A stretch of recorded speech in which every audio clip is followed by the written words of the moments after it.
Welcome back to my channel. ಹೊಸದಾಗಿ channel ನೋಡ್ತಾ ಇದ್ದರೆ ಸಬ್ಸ್ಕ್ರೈಬ್ ಮಾಡಿಕೊಂಡು ಸಪೋರ್ಟ್ ಮಾಡಿ. ಸಚ್ಚಿದಾನಂದ ಸಾಯಿನಾಥ್ಗೆ ನಮಸ್ಕಾರ ಮಾಡುತ್ತಾ ಸಾಯಿನಾಥರ ಅನುಗ್ರಹ ಎಲ್ಲರ ಮೇಲೂ ಇರಲಿ ಅಂತ ವಿಡಿಯೋ ಪ್ರಾರಂಭ ಮಾಡ್ತಾ ಇದ್ದೀನಿ. ಸ್ನೇಹಿತರೆ, ಮಂಗಳವಾರ ಅನ್ನುವಂಥದ್ದು ಕುಜನಿಗೆ ಸಂಬಂಧಪಟ್ಟಂಥದ್ದು. ನಾವು ಏನೇ ಕೆಲಸ ಮಾಡಿದ್ರೂ ಪದೇ ಪದೇ ಮಾಡಿಸ್ತಾ ಇರ್ತಾನೆ ಆ ಕೆಲಸವನ್ನು. ಅದಕ್ಕೋಸ್ಕರ ನೀವು ತುಂಬ ಮುಖ್ಯವಾಗಿ ಇರುವಂಥದ್ದು ಶುಭ ಕಾರ್ಯಗಳನ್ನು ಈ ದಿನಗಳಲ್ಲಿ ನಾವು ಮಾಡ್ಕೊಳ್ಳೋದಕ್ಕೆ ಹೋಗೋದಿಲ್ಲ.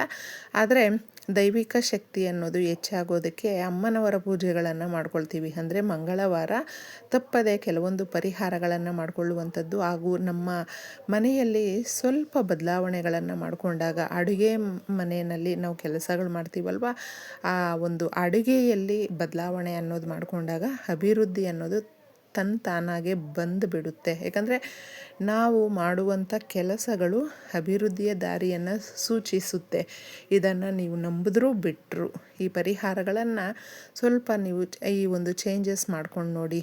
ಮಂಗಳವಾರದ ದಿನಗಳಲ್ಲಿ ನಾವು ಕೆಂಪು ಬಟ್ಟೆಗಳನ್ನು ಹಾಕ್ಕೊಳ್ಬಾರ್ದು, ದೂರ ಪ್ರಯಾಣ ಹೋಗಬಾರ್ದು. ಅಕಸ್ಮಾತ್ ನಮಗೆ ಅದು ಅನಿವಾರ್ಯ ಹೋಗಲೇಬೇಕು ಅಂತ ಹೇಳಿದ್ರೆ ನೀವು ದೇವ್ರ ಮೇಲೆ ಭಾರ ಹಾಕಿ ಹೋಗಬಹುದು. ಹೋಗುವಾಗ 2 ಲವಂಗಗಳನ್ನು ಬಾಯಲ್ಲಿ ಹಾಕ್ಕೊಂಡು, ಮುಗ್ಗಿರುವಂಥ ಲವಂಗಗಳನ್ನು ಹಾಕ್ಕೊಂಡೋದ್ರೆ ಹೋಗುವಂಥ ಕೆಲಸಗಳು ಸಕ್ಸಸ್ ಆಗುತ್ತೆ. ಯಾಕಂದರೆ ಮಂಗಳವಾರದ ದಿನ ದೂರ ಪ್ರಯಾಣ ಹೋಗೋದಿಲ್ಲ. ಯಾಕಂದರೆ ನಾವು ಏನು ಅಂದ್ಕೊಂಡು ಹೋಗ್ತೀವಿ ಅಥವಾ ಏನು ಕೆಲಸಕ್ಕೆ ಅಂತ ಹೋಗ್ತೀವಿ ನೋಡಿ, ಆ ಕೆಲಸ ಒಂದು ಆಗಿ ಬರೋದಿಲ್ಲ. ಅದಕ್ಕೋಸ್ಕರ ಅಷ್ಟೇ, ಇನ್ನೇನು ಇರೋದಿಲ್ಲ. ಆದರೆ ನಮಗೆ ಯಾವಾಗಲೂ ಎಲ್ಲ ರೀತಿಯಲ್ಲೂ ಕೂಡ ಒಂದೇ ಸಮಯ ಅನ್ನೋದು ಇರೋದಿಲ್ಲ. ತಪ್ಪದೆ ಅನಿವಾರ್ಯ ಅಂದಾಗ ಮುಂದುವರಿಸ್ಕೊಂಡು ಹೋಗಬಹುದು, ತೊಂದರೆ ಇಲ್ಲ. ಈ ದಿನ ಮನೆಯಲ್ಲಿ ಯಾವುದೇ ರೀತಿಯಾದಂಥ ಈ ಕೆಂಪು ಪದಾರ್ಥಗಳಿಂದ ಅಡುಗೆಯನ್ನು ಮಾಡಿಕೊಳ್ಬಾರ್ದು ಸ್ನೇಹಿತರೆ. ಈ ರೀತಿ ಮಾಡಿದಾಗ ಏನಾಗುತ್ತೆ ಅಂದರೆ ಸಾಲಕ್ಕೆ ಗುರಿಯಾಗ್ತೀವಿ. ಆದರೆ ಕೆಂಪು ಕಲ್ಲರಲ್ಲಿ ಪರಿಹಾರಗಳನ್ನು ಮಾಡ್ಕೊಳ್ಬಹುದು. ಇದು ಕುಜನಿಗೆ ಇಷ್ಟ, ಹೌದು. ಈ ರೀತಿ ನಾವು ಮಾಡಿಕೊಂಡಾಗ ಸದಾಕಾಲ ನಮ್ಮ ಮನೆಯಲ್ಲಿ ಒಂದು ಗೊಂದಲದ ಜೀವನ, ಕಷ್ಟದ ಜೀವನ, ಸಮಸ್ಯೆಗಳು ತುಂಬಾ ಭಾರ ಆಗಿಬಿಟ್ಟಿದೆ ನಮಗೆ ಅನ್ನುವಂಥವರು ಈ ಈಸಿಯಾಗಿ ಇರುವಂಥ ಪರಿಹಾರವನ್ನು ಮಾಡಿಕೊಳ್ಳಿ. ಗಾಜಿನ ಲೋಟ ತಗೊಳ್ಳಿ, 1 ಸ್ಪೂನಷ್ಟು ನೀವು ಕುಂಕುಮ ಹಾಕಿ, ಸ್ವಲ್ಪ ಅರಿಶಿಣವನ್ನು ಹಾಕಿ, ಕಲ್ಲುಪ್ಪು ಇದ್ರ ಜೊತೆ ಹಾಕಬೇಕಾಗುತ್ತೆ. ಹಾಗೂ ನೀವು ಜೀರಿಗೆಯನ್ನು ಹಾಕಬೇಕು. ಇದನ್ನೆಲ್ಲ ಸ್ವಲ್ಪನೇ ಹಾಕ್ಕೊಂಡ್ರೆ ಆಗುತ್ತೆ. ಕಲ್ಲುಪ್ಪೆ ಹಾಕಿ ಪುಡಿ ಉಪ್ಪನ್ನು ಹಾಕಬೇಡಿ. ಜೀರಿಗೆ ಬಂದು ದುಡ್ಡನ್ನು ನಮಗೆ ಬರುವಂತೆ ತುಂಬಾ ಈಸಿಯಾಗಿ ಬರುವ ಮಾರ್ಗಗಳನ್ನು ಸೂಚಿಸುತ್ತೆ ಈ ಜೀರಿಗೆ ಅನ್ನುವಂಥದ್ದು. ಯಾವುದೇ ರೀತಿಯಾದಂಥ ದೃಷ್ಟಿಗಳಿದ್ದರೂ ಕೂಡ ಬೇಗ ತೆಗೆದು ಬಿಸಾಕುವಂಥ ಕೆಲಸ ಕಲ್ಲುಪ್ಪು ಮಾಡುತ್ತೆ. ಇದನ್ನೆಲ್ಲವೂ ಕೂಡ ನೀವು ರಾತ್ರಿ ಮಾಡ್ಕೊಳ್ಳಿ. ನಿಮ್ಮ ಮನೆಯ ಗ್ಯಾಸ್ ಸ್ಟವ್ ಇರುತ್ತಲ್ವ, ಆ ಗ್ಯಾಸ್ ಸ್ಟವ್ ಹತ್ರ ನೀವು ಎಡಗಡೆ ಇಡೋದಕ್ಕೆ ಪ್ರಯತ್ನಿಸಿ ಈ ಲೋಟವನ್ನು. ರಾತ್ರಿ ಎಡಗಡೆ ನಮಗೆ ಅಕಸ್ಮಾತ್ ಜಾಗ ಇಲ್ಲ ಅಂತ ಹೇಳಿದ್ರೆ ಸ್ಟವ್ ಕಡೆ, ಆ ಕಡೆ ಈ ಕಡೆ ಅನ್ನೋದು ನಿಮಗೆ ಯಾವುದೋ ಒಂದು ಕಡೆ ಜಾಗ ಅನ್ನೋದು ಇರುತ್ತೆ. ನೋಡಿಕೊಂಡಿದ್ದೆ ಒಂದು ಕಡೆ ವ್ಯವಸ್ಥೆ ಮಾಡಿಕೊಂಡು ಇಟ್ಬಿಟ್ಟು ಗಟ್ಟಿಯಾಗಿ ಸಂಕಲ್ಪ ಮಾಡಿಕೊಂಡು ಕೇಳ್ಕೊಳ್ಳಿ.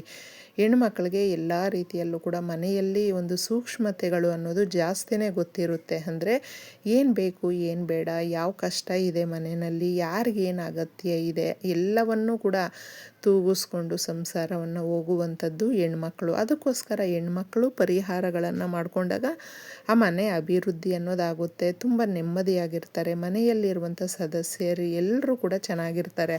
ಆದರೆ ನೀವು ಗಂಡು ಮಕ್ಕಳು ನೋಡಬಹುದು, ಅವರು ಕೆಲಸಕ್ಕೆ ಹೋಗ್ತಾರೆ, ಬರ್ತಾರೆ. ಅವರು ಕೂಡ ತುಂಬ ಶಿಸ್ತನ್ನು ಫಾಲೋ ಮಾಡುವಂಥವ್ರು ಎಷ್ಟೋ ಜನ ಇದ್ದಾರೆ ಸ್ನೇಹಿತರೆ, ಇಲ್ಲ ಅಂತ ಹೇಳೋಕ್ಕೆ ಆಗೋದಿಲ್ಲ.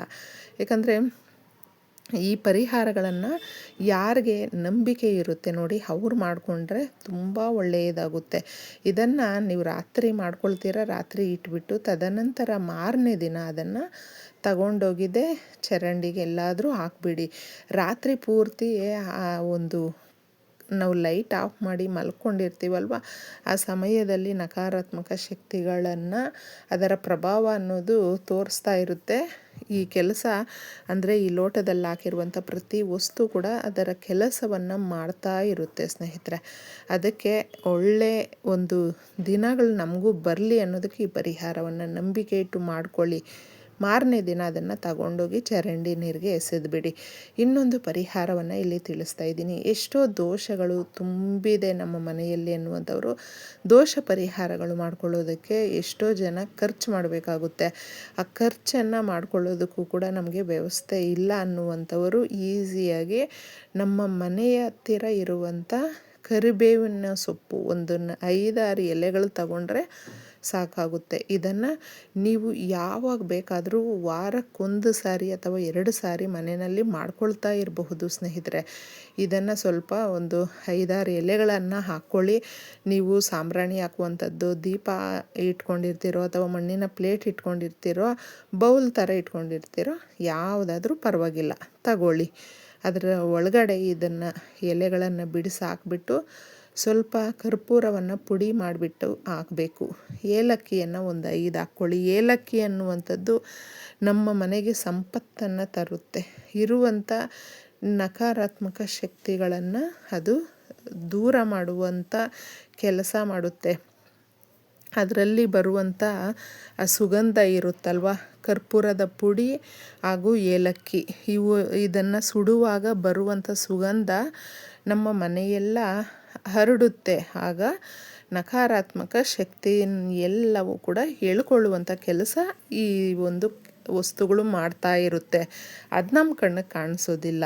ಆದರೆ ನಾವು ಏನು ನಮ್ಮ ಮನೆಯಲ್ಲಿ ನಕಾರಾತ್ಮಕ ಶಕ್ತಿಗಳಿದ್ದರೆ ನೀವು ನೋಡಬಹುದು, ಯಾವಾಗಲೂ ಅಷ್ಟೇ ಸ್ನೇಹಿತರೆ, ಚೆನ್ನಾಗೇ ಇರೋದಿಲ್ಲ.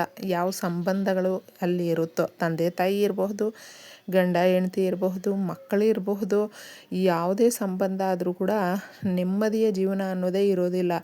ಒಂದು ಜಾಗದಲ್ಲಿ ಕೂತ್ಕೊಂಡು 4 ಮಾತು ಮಾತಾಡೋದಿಲ್ಲ, ಕೂತ್ಕೊಂಡು ಟಿ ವಿ ನೋಡೋದೇ ಆಗಲಿ ಇರೋದಿಲ್ಲ, ಊಟ ಮಾಡೋದಾಗಲಿ ಇರೋದಿಲ್ಲ. ಅವರವ್ರ ಪಾಡ್ಗೆ ಅವರ ಸಮಯ ಬಂದಾಗ ಮಾಡ್ಕೊಳ್ತಾರೆ, ಹೋಗ್ತಾರೆ ಅಷ್ಟೇ. ಯಾರು ಎಷ್ಟೊತ್ತಿಗೆ ಬರಲಿ ಎಷ್ಟೊತ್ತಿಗೆ ಹೋಗಲಿ ನಮ್ಗೆ ಸಂಬಂಧನೇ ಇಲ್ಲ ಅನ್ನೋ ಥರ ಇದ್ದುಬಿಟ್ಟಿರ್ತಾರೆ. ಅಷ್ಟೊಂದು ಮನೆಯಲ್ಲಿ ನಕಾರಾತ್ಮಕ ಶಕ್ತಿಗಳಿದ್ದಾಗ ನಮಗೇ ಗೊತ್ತಾಗದೆ ನಾವು ಒಬ್ಬರ ಮೇಲೆ ಒಬ್ಬರು ದ್ವೇಷ ಸಾಧಿಸುವ ಮಟ್ಟಕ್ಕೂ ಕೂಡ ಮನೆಯಲ್ಲಿ ಇರ್ತಾರೆ. ಆದರೆ ಹೊರಗಿನ ಪ್ರಪಂಚಕ್ಕೆ ಗೊತ್ತಾಗೋದಿಲ್ಲ. ಇದು ನಿಜ ಇರುತ್ತೆ ಎಷ್ಟೋ ಮನೆಗಳಲ್ಲಿ. ಇದನ್ನೆಲ್ಲ ಹೋಗ್ಲಾಡಿಸೋದಕ್ಕೆ ಈ ಪರಿಹಾರವನ್ನು ಮಾಡಿಕೊಳ್ಳಿ. ತುಂಬ ಚೆನ್ನಾಗಿರುತ್ತೆ. ಯಾಕಂದರೆ ಮನುಷ್ಯನಿಗೆ ಸಮಸ್ಯೆಗಳು ಬರುವಂಥದ್ದು, ಅವ್ರಿಗಿಲ್ಲ, ಅವರು ಚೆನ್ನಾಗಿದ್ದಾರೆ, ನಮಗೆ ಬಂದಿದೆ, ನಮ್ಮನ್ನು ಬೇರೆ ರೀತಿಯಲ್ಲೇ ನೋಡ್ತಾರೆ ಅಂತ ಆ ಭಾವನೆಯಲ್ಲಿ ಇರೋದಕ್ಕೆ ಹೋಗಬೇಡಿ. ಯಾಕಂದರೆ ಒಂದಲ್ಲ ಒಂದು ಸಮಸ್ಯೆ ಅನ್ನೋದು ಪ್ರತಿಯೊಬ್ಬ ಮನುಷ್ಯನೂ ಕೂಡ ಎದುರಿಸ್ತಾ ಇರ್ತಾನೆ. ಕೀಳು ಮೇಲು ಇದು ಯಾವುದೂ ಇರೋದಿಲ್ಲ. ನಾವುಗಳು ಇಟ್ಕೊಂಡಿರುವಂಥದ್ದಾದರೆ ಭಗವಂತನಿಗೆ ನಾವೆಲ್ಲರೂ ಒಂದೇ ಸ್ನೇಹಿತರೆ. ಈ ಪ್ರಪಂಚದಲ್ಲಿ ನಾವು ಬಂದಾಗ ನಾವೆಲ್ಲರೂ ಆ ತಂದೆಯ ಮಕ್ಕಳಾಗಿರ್ತೀವಿ. ಈ ಪರಿಹಾರಗಳನ್ನು ನಂಬಿಕೆ ಇಟ್ಟು ಮಾಡ್ಕೊಳ್ಳಿ. ಈ ಬೂದಿ ಮಿಕ್ಕಿರುತ್ತಲ್ವ, ಅದನ್ನು ತಗೊಂಡೋಗಿದೆ ನೀವು ಎಲ್ಲಾದರೂ ಗಿಡಗಳ ಹತ್ರ ಹಾಕ್ಬಿಡಿ. ಇಷ್ಟೇ ಸುಲಭವಾಗಿ ಈ ಎರಡನ್ನೂ ಮಾಡ್ಕೊಳ್ಳಿ, ತುಂಬ ಒಳ್ಳೆಯದಾಗುತ್ತೆ. ಧನ್ಯವಾದಗಳು.